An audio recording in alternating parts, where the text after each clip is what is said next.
I didn't write my first novel till I was 30 because I had, to deal with a crazy family, a terminally ill mother, 2 little children, a divorce, moving. I had to survive, and I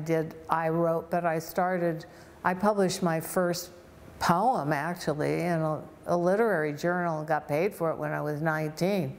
And I was writing for Cosmopolitan and LA Magazine, and my career, that part of my, but I did public relations.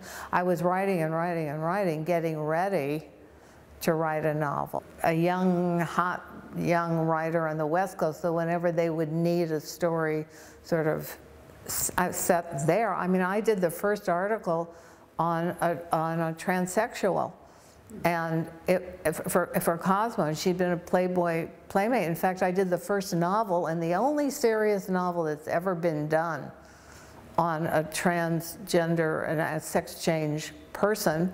It's a big novel. It was set in New Orleans, and it was the whole family saga. It wasn't just taking this man that became a woman. It's a really wonderful book. It was way ahead of its time. It sold very well in gay bookstores in the West Village. I should, I put it back out on Amazon or whatever with a new cover and whatever now, so it's available in paperback. It's called Natural Selections.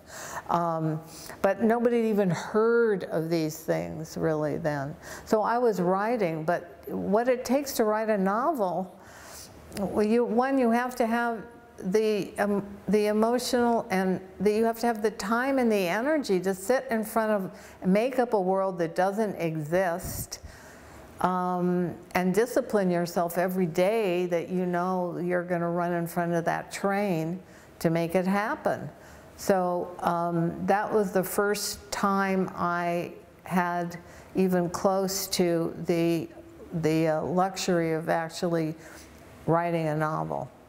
And then I never stopped, but I had been out of college. I was in New York. I was acting. I was always writing short stories and things, and